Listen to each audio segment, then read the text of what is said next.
진짜 이거 볼 때마다 정말 토할 것 같아요. 전 진짜. 이게 2003년이잖아요. 근데 어떻게 이거를 시공을 해야 되는지 잘 몰랐던 시절이에요. 이런 것도 이제 전형적인 프로파간다적인 끝내주네요. 이거 진짜. 사실은 이거의 패착수는 제가 볼 때 두 가지인데,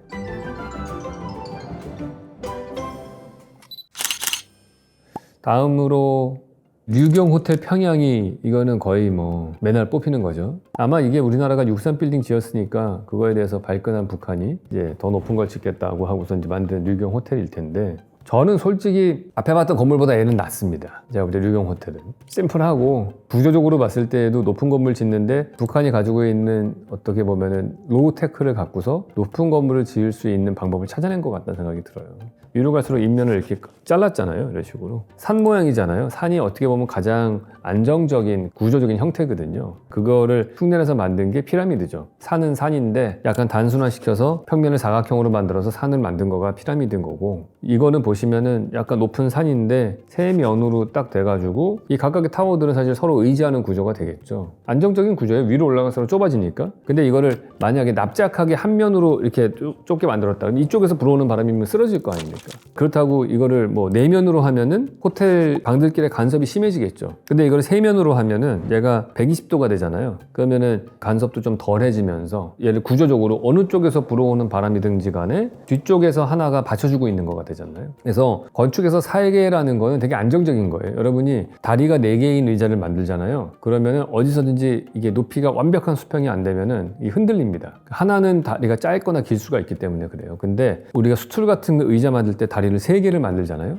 산바리 같은 것들 완벽하게 딱 접지가 됩니다. 최소한으로 지면을 건드리면서 안정적인 구조를 만들 수 있는 거기 때문에. 그래서 류경 호텔은 그런 면에서 보면은 구조적으로 되게 스마트해요. 제가 보면은. 욕을 먹는 거는 다른 데 있는 것 같아요. 어떻게 쓰겠다는 것도 없이 그냥 만든 거죠, 사실은. 그리고 아직 뭐 아무도 안 쓴다고 그러더라고요. 일단 골조는 끝나놨는데 그 안에 무슨 용도가 들어갈 때도 모르겠고, 지금 여기도 보시면은 이런 것도 이제 전형적인 프로파간다적인 건축. 보통 이렇게 길이 쭉 있으면은 그 길의 축선상에 막 오벨리스크 세우고 막 이러잖아요. 지금 보시면은 이 사진 보면은 도로가 4차선 도로가 쫙 가는데 거기에 아무것도 없이 그 우뚝 솟아 있잖아요. 이거를 보라고 이제 길을 진입하는 내내 이걸 보라고 하는 거죠. 아, 이걸 추가로 유리를 발랐대요?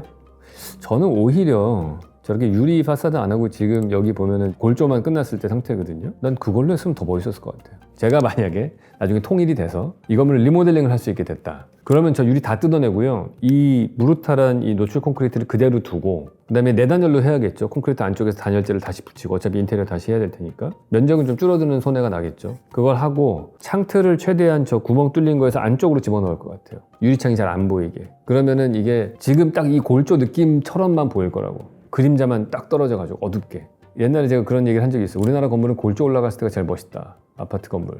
그러니까 여기에 막 뭐 커튼홀 생기고 이러면은 좀 재미가 없어지는 경향들이 있거든요. 근데 이거를 이 느낌대로 하고, 예를 들어서 옆에 이 측면 날 있잖아요. 이렇게 올라가는. 거기다가는 정원을 만들어서 나무를 쫙 심을 것 같아요. 약간 바빌론 정원 같은 느낌? 그럼 호텔에 사는 투숙객들이 나와서 복도 끝에 있는 그 가든에 딱 앉아가지고 평양시를 쫙 세 방향으로 내려다볼 수 있는 거 아니에요. 그리고 밑에 수공간 쫙 만들고 그런 식으로 할 것 같아요. 저 같으면. 그래서 그런 얘기가 있는 거예요. God is in detail이라고. 건축에 되게 유명한 말입니다. 그러니까 진짜 건축은 디테일이 중요하다. 디테일이라면 그 아주 세부적인 재료 선정과 재료가 어떻게 만나는가, 이런 것들이 되게 중요하거든요.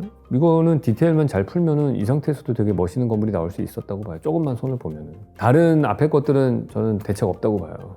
근데 얘는 가능하지 않나. 예를 들어서 이 건물이 다 이렇게 셀로 나눠져 있잖아요. 근데 이제 그것도 우리가 그 내부는 우리 유니테트 하비타시옹처럼 겉에서 봤을 땐 비슷하지만은 뭐 여러 가지 평면의 유형을 만들 수 있잖아요. 저 창문 하나짜리 방도 있고 2개짜리 방도 있고 3개짜리 방, 4개짜리 방도 만들 수 있고 위아래로 붙여가지고 복층형으로 만들 수도 있고, 뭐 여러 가지 컨비네이션을 마치 테트리스 빌딩 쌓듯이 그렇게 이게 됐다고 생각해 보세요. 그러면은 되게 재미난 건물이 나올 수 있는 거예요. 통일되면 저한테 리모델링을 좀 맡겨주셨으면 좋겠네요.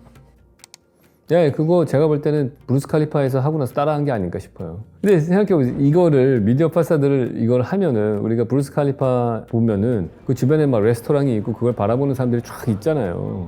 그러니까 그게 의미가 있는 건데, 이거 보는 사람 아무도 없잖아요. 평양 시민들이 여기 나와서 이거 보겠어요? 외국 관광객이 많아 이게? 부르스알리파는 그거를 본 사람이 평생에 한 번 보고 가고 다시 안 온 사람들이 대부분이잖아요. 거기 오는 사람들이. 근데 매일매일 그렇게 한다고 생각해 보세요. 쉽게 말해서 우리 집 차고 건물을 매일매일 조명을 한다고 보세요. 그렇지는 않을 거라고요. 근데 이 평양이라고 하는 도시가 그렇게까지 사람들이 많이 오는 곳이 아닌데 거기에 뭐 저거를 한다는 거는 약간 웃기는 거죠. 저는 많이 작용했다고 봐요. 건축적으로만 하면은 저는 뭐 개선의 여지도 있고 뭐 스마트한 솔루션이다. 저는 그렇게 봐요. 이분도 어떤 건축가가 있으실 거 아닙니까? 저는 그분은 칭찬해 드리고 싶어요. 백두산 건축설계사무소에 계신 그 누군가가 영상 보신다면 댓글 남겨주시기 바랍니다. 야, 이거 죽인다. 인도 국립수산개발원 물고기 모양으로 되어 있습니다, 여러분. 끝내주네요, 이거 진짜. 입도 아주 디테일하게 만들어 놨어요. 근데 만약에 이거를 제가 더 좋게 만든다면은 이건 정말 그냥 유머라고 생각을 하고 사실은 이거의 패착수는 제가 볼 때 두 가지인데 이 물고기가 떠 있는 기둥이 보이게 했다는 게 문제인 것 같아요. 만약에 이 기둥을 흙 언덕으로 막아서 우리가 봤던 두바이의 그 건물 같이 이렇게 도너스가 있는데 그 밑에를 다 조경으로 딱 가렸잖아요. 그래서 이 형태만 보일 수 있게끔 그러면 좀 나았을 거라고 봐요. 이것도 하늘색으로 보이는 기둥들 이거 다 조경으로 가리고 그러려면 어떻게 되느냐, 입구가 계단이 없어야 되는 거죠. 입구 계단과 그 현관문이 들어가는 정문에 캐노피가 나와 있는 그것도 뭐 비닐이라고 할 수도 있겠지만 그게 없었으면 더 제가 볼 때는 그냥 진짜 정말 물고기처럼 만들고 빵빵이 창문 만들지 말고 안에는 실제로는 창문이 작게 뚫리더라도 마지막 마감재를 유리로 해서 마치 물고기 비닐처럼 만들어가지고 그 더블 레이어라고 하죠. 그러니까 두 겹으로 해서 이거를 입면을 만들었다면 뭐 나름 뭐 재밌을 것 같아요. 그럼 입구는 어디 만들어야 되느냐? 언덕 만든 거 있으면 그 밑으로 땅 밑으로 해가지고 올라가게 해야겠죠. 그 로비는 지하 1층에 있게끔 그렇게 디자인을 해가지고 했으면은 더 괜찮지 않았을까 하는 생각이 듭니다. 저 동의합니다. 이거 백화점 이거 버밍엄에 내가 진짜 이거 볼 때마다 정말 토할 것 같아요. 전 진짜 나 진짜 이거 정말 너무너무 저도 싫어하는 건물인데 나 이런 건 뭐 개인적인 취향이기 때문에 약간 트라우마가 있어요. 저 이거 볼 때마다 벌레 같기도 하고 이런 유기적인 형태라고 저희가 보통 얘기하거든요. 유기적인 형태를 만들고선도 멋있는 건축을 할 수 있다고 봐요. 제 취향은 아니지만은 동대문 DDP 같은 거는 그래도 유기적인 형태이지만 되게 멋있게 나왔다고 봐요. 근데 이거는 진짜 혐오스러운 것 같아요, 저는. 그러니까 이게 왜 그러냐면은 이게 2003년이잖아요. 2003년이면은 당시에 몰핑이라고 그래가지고 컴퓨터로 이런 형태를 쉽게 만드는 그 명령어가 나왔어요. 이런 형태를 막 만들기 시작을 해요. 근데 어떻게 이거를 시공을 해야 되는지 잘 몰랐던 시절이에요. 그래서 이 당시에 보면은 뭐 물고기 비닐처럼 붙여서 만드는 경우도 있고 지금 보시는 것처럼 이렇게 동그란 걸로 해가지고 표면에 타일 붙이는 거랑 비슷한 거죠. 이 형태를 어떻게든지 하려고. 그러니까 사실은 원칙적인 면에서 본다면은 약간 가우디의 작품하고 비슷한 거예요. 가우디 형태가 되게 폼이 자유롭잖아요. 근데 그거를 마감을 할 수 있었던 이유는 깨진 타일을 썼기 때문에 그런 거거든요. 그래서 그 타일의 형태가 만약에 기하학적인 형태로 돼 있다면은 그 복잡한 형태를 따라갈 수가 없었을 거라고요. 근데 그 타일을 깨트려서 그 형태를 맞춰가 나간 거죠. 근데 그거하고 되게 비슷한 거죠. 근데 동그란 이런 타일을 이용해서 중간중간에 간격들이 조금씩 바뀌면서 그걸 통해서 이 형태를 메꿔 나간 거예요. 이거 다음이 이제 좀 발달한 게 DDP입니다. DDP가 그 철판의 모양을 각기 다 다르게 잘라가지고 그거를 붙여가지고 만드는 방식을 쓴 거죠. 근데 이거에서 좀 더 징그러운 이유는 이 앞에 있는 이 브릿지가 이걸로 관통해서 들어가는 것과 그 외눈박이처럼 창문이 하나 뚫려 있는 것, 입처럼 밑에 하나 뚫려 이것 때문에 더 이상한 것 같아요. 거기다가 이 브릿지는 또 밑에 다리 만들기 싫으니까 옆에 케이블로 얘를 잡고 있거든요. 그러니까 이게 이도저도 아닌 형태가 나오는 거예요. 만약에 여기 이 다리와 창문과 이런 거 없이 그냥 이 은색 형태로만 돼 있었다. 그러면 조금 더 낫지 않았을까. 그리고 그거를 조금 더 대비를 주기 위해서 그 옆에다가 나무나 이런 조경을 좀 주변에다가 넣었다든지 그런 컨트라스트가 있었으면은 뭐 아니면 물 위에 이런 건물이 하나 들어가 있다든지 그랬으면 훨씬 더 멋있었을 텐데 바로 옆에 막 이런 도로가 지나가고 콘크리트 사이드워크 그러니까 인도가 있고 이게 좀 별로인 것 같아요.